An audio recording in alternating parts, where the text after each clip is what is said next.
Välillä mä mietin, miten vähävaraiset perheet selviävät.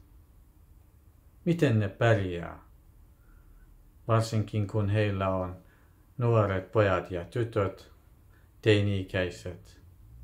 Ne käy harrastuksissa, he tarvitsevat merkkivaatteita. On aika vaikeaa. Mä muistan vuonna 2015, 16, 17, siinä aikana kun minulla oli pitkäaikainen sairausloma, mä sain sairauspäivärahaa, vaimo oli koulussa, hän opiskeli kokkialalla. Molemmat saatiin vain toimeentulotukea. Toimeentulotuki ei riitä. Se ei riitä harrastuksiin, se ei riitä kaikenlaisiin kustannuksiin, mikä meidän perheessä oli.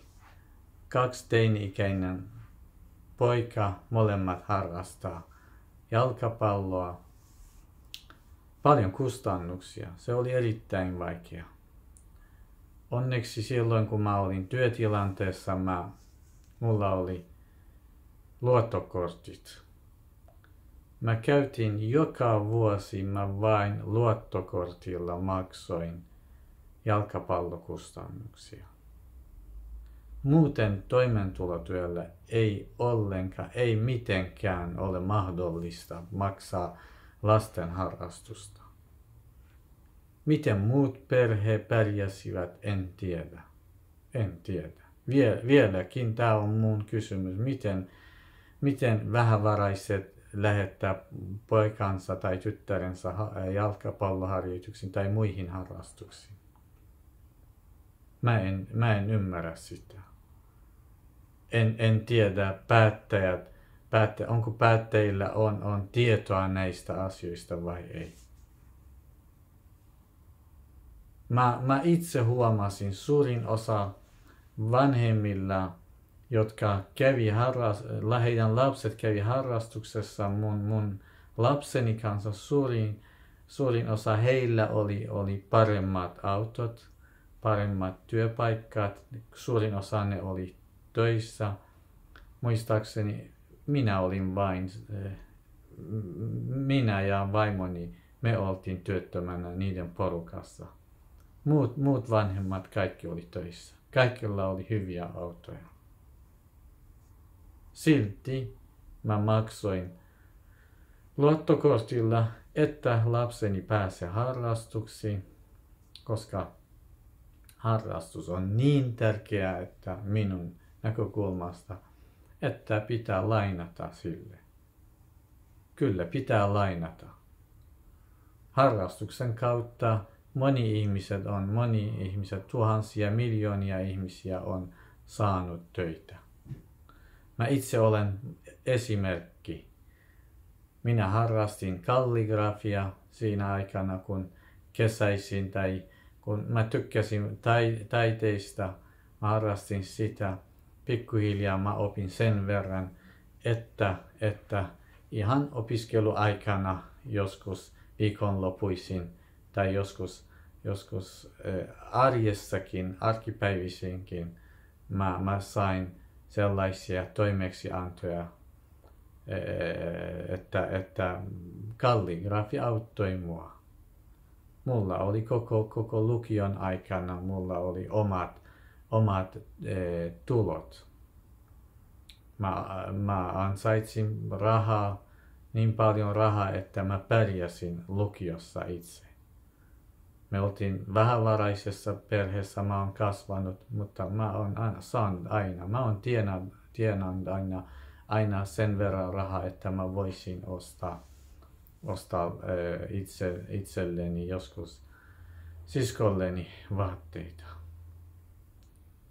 Eli harrastus on tärkeää, mutta Suomessa harrastus on niin kallista, että vähävaraiset ihmiset ei pysty maksamaan. Eli mun mielestä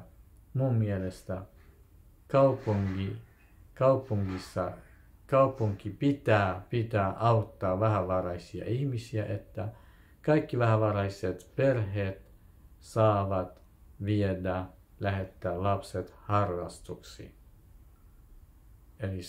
Eli nykyään saa jonkun verran tukea, eli lähes 200 euroa vuodessa.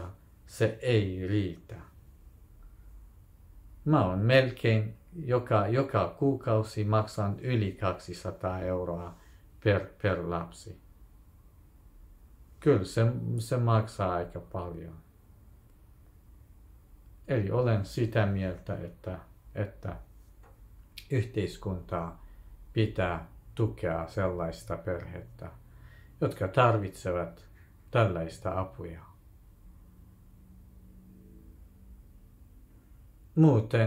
Muuten tulevaisuudessa yhteiskunta maksaa enemmänkin, että nämä lapset, että nämä nuoret saisivat työpaikkaa, selvisivät elämästä.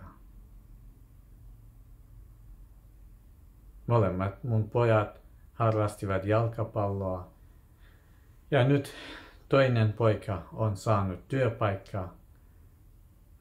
Mä oon sitä mieltä, että hän fyysisesti hän on niin vahva, että aina selviää elämässä. Ja jalkapallosta on tullut vaikutusta. Vaikka hän on lopettanut ihan ammattikoulun aikana, mutta syy ei ollut taloudellinen syy, koska mä oon aina tukenut. Onneksi loppuvaiheessa mä sain sekä minä että vaimoni sai töitä. Mutta silloin kun me oltiin työttömiä, silloin ne harrasti jalkapalloa. Kyllä mun mielestä pitää auttaa sellaista perhettä. Pitää auttaa, pakko auttaa.